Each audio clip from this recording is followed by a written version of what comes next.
येणार होतं का मंदिरात तंबाखू खाऊन थुकणार होतं का ते म्हातारं दुसऱ्याच्या सोयरीकी मोडणार होतं काही काय म्हाताऱ्याला ना बापा बापा बापा.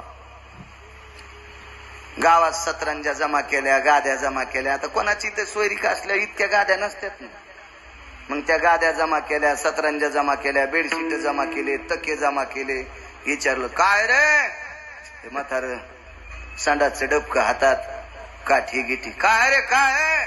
काय नाही म्हणे, आमक्याच्या पोराला पाहुणे पाहिले याची तर आणि त्याचं अंधारात जमलेले आणि काय नाही ते आज काय नाही सुपारीच फुटणारे. बर बर बर बर बर बर बर बर बर ते पोरीला हो ते काय असेल ते. बर बर बर काय हुंडा द्याला रे? 35 लाख आले तुम्ही. यानं मागितले होते का? नाही नाही त्याने मनन दिले आणि 40 तोळे सोनं दिले. बाबा बाबा बाबा म्हाताऱ्याची कायमची संडास गेली. आणि गावात चिकून गाऱ्या येतात का? आपल्याकडून लाल मातीला येतात ना फकरू महाराज वरून. तुम्हाला माहिती आहे ना रामजी काळे महाराज माहिती आहे. करोलीकर तुमची तर सासरवाडीची तुम्हाला माहित असं हाय उतारते असं.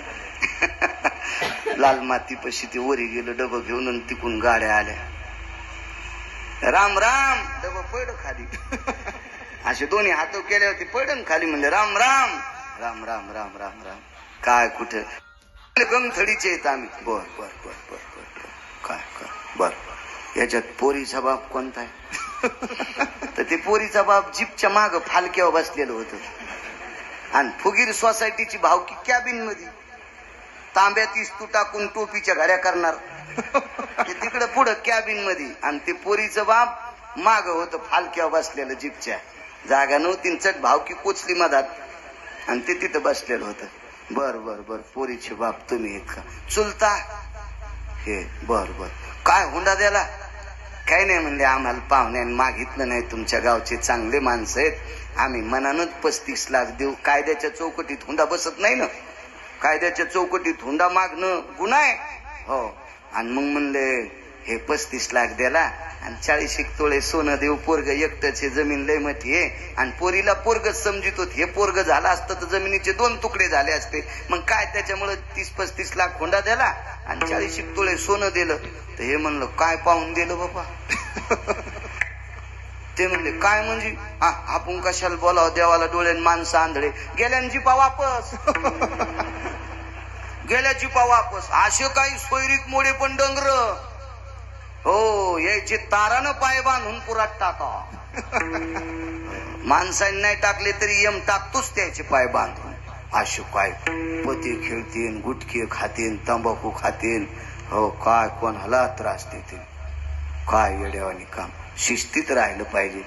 ज्या म्हाताऱ्याच्या पुढून जर सून जाताना पदर घेत असेल मग काय अडवतं पदरायचं.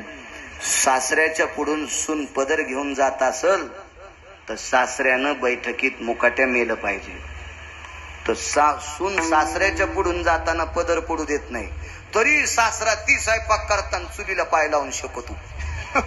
हिनं पेटलेली धिलपी त्याच्या तोंडात हातोड्यान ठोकली पाहिजे. हातोड्यान ठोकली पाहिजे.